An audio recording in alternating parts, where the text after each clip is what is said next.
People are often resentful if they see that responsibility has been abdicated. Why isn't that person doing their job? It's like, well, hey, man, step in at your workplace, in your family.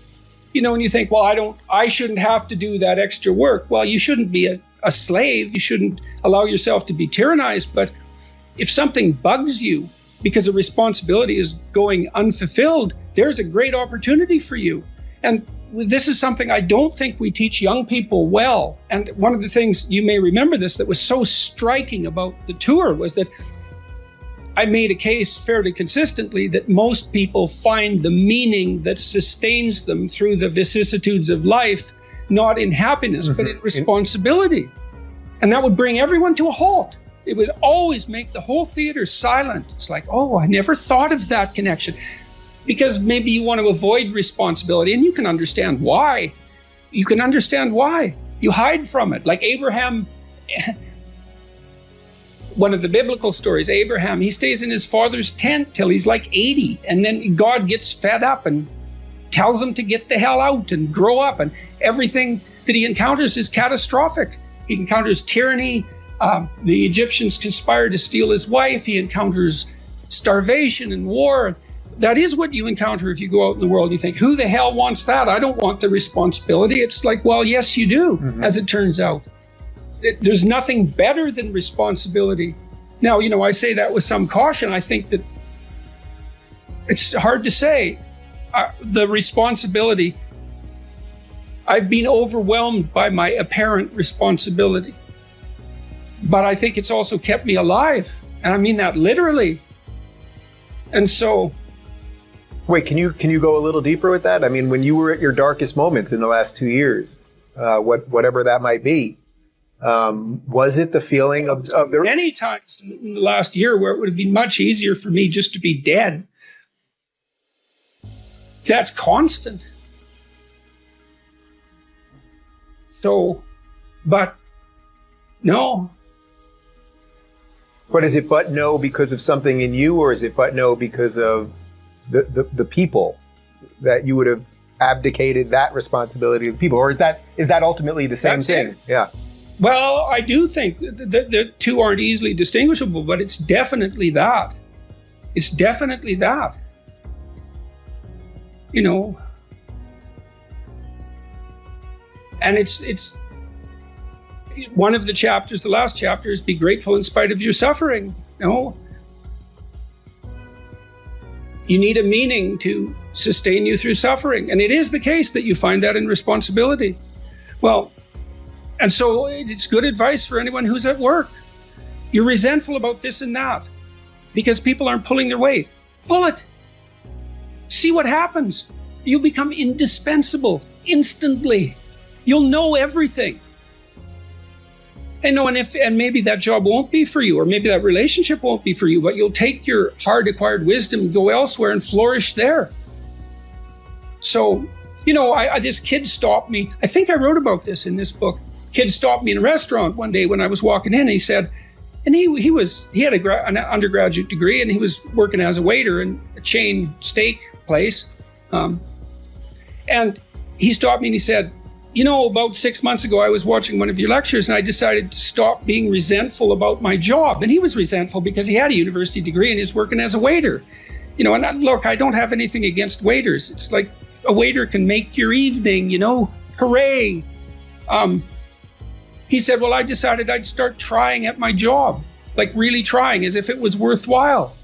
He said he got 3 promotions in 6 months. Like he's just rocketing up the power hierarchy. Well, it's not power, it's competence if it's well run. And places are full of opportunity. If you don't know who you should be, pick something. Pick something. Pick something that would be an accomplishment. Even do it somewhat arbitrarily because maybe you have too many choices, you don't know what you're interested in. Start somewhere, aim at something, do it. Maybe it's a 6-month certificate at something. Maybe it's an online course. Whatever. Pick something. Work hard at it. See what happens. What'll happen is, well, you'll get more disciplined as a consequence of the work, and so that'll make you a somewhat different person. But also, as you work on it, you'll figure out, in more detail why it's for you or why it's not. And then when you make the next decision, you'll be more informed. That's how a self-correcting cybernetic system works, essentially. You establish an aim and you move towards it. As you move towards it, you gather information. That may shift your aim, but you have to move towards the aim. So in essence, even if you don't accomplish what you set out to do, that the lessons along the way, that is the higher lesson at some level. Yes, well, and you, let's say you should try to accomplish it. Mm-hmm. But I say, let's say, well, you get halfway through it and you think, I really know this isn't for me. Then you might say, well, how do you know you're not just copping out? Yeah. And I would say, well, you can set up a check against that by swearing when you start something that you won't switch it except for something more difficult.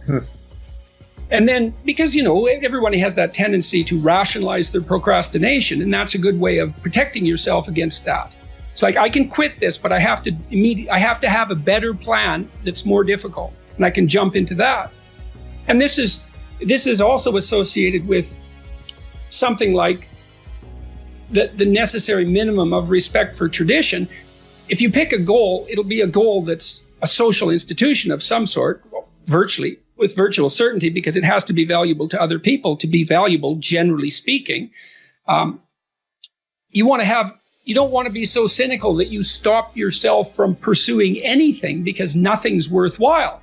That's not helpful. And everyone knows that.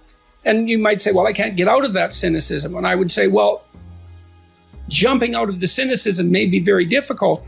Try just doing something local. Just pick something.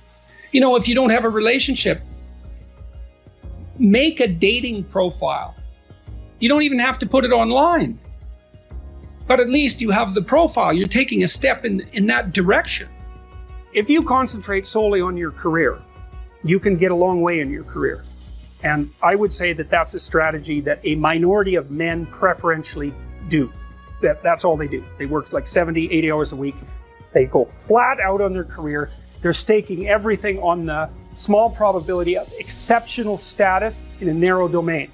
But it's hard on them. They don't have a life. It's very difficult for them to have a family. They don't know how to take any leisure activity. Like, they get very one-dimensional. Now, it may be that unidimensionality is the price you have to pay to be exceptional at one thing, right? Because if you're going to be something like a genius-level mathematician, and you want to do that or a scientist, say, it's like you're in your lab all the time, you're working 70 hours a week or 80 hours a week, you're smart, you're dedicated, you're unidimensional, and that's how you get to beat all the other people who are doing that. It's the only way.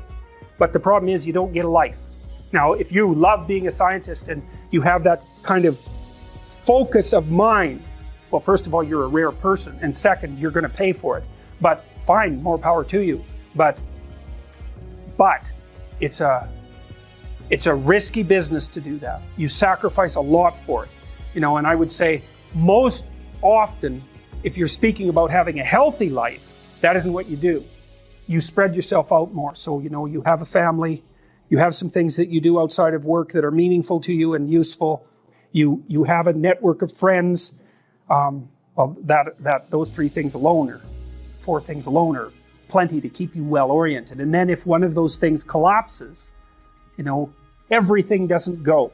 Now, the price you pay for that is the more you strive to optimize that balance, the less likely you are to be fantastically successful at any single one of them.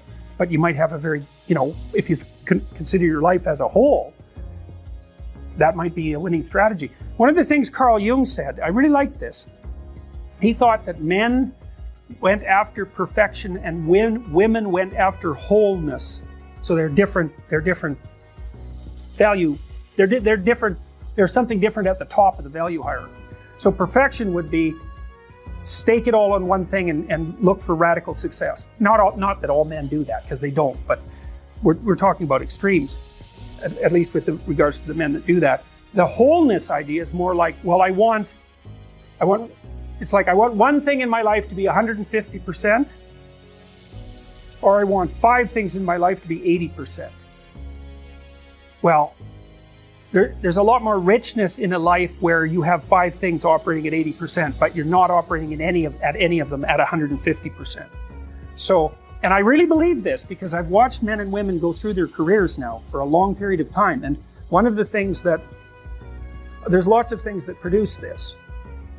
But one of the things that I've noticed is that mostly women in their 30s bail out of unidimensional careers. They won't do them. They won't put in the 80 hours a week that they would have to put in order to dominate that particular area. And it isn't, the reason that they won't do it is because they decide it's not worth it. And no wonder, because why would that be worth it? You have to ask yourself that. It's like, well, you want to be an outstanding scientist. It's like, okay, really, that's what you want?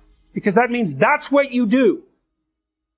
Because you're competing with other people. You know, they're smart, they're hardworking. And if you want to be at the top, you have to be smarter and work harder than any of them. And working hard means working long hours. I mean, it also means working diligently, but in the final analysis, it's also an additive issue. If I'm smart and hardworking and I can crank out for 70 hours a week and you do it for 30, it's like in 2 years, I'm so far ahead of you, you will never, ever catch up.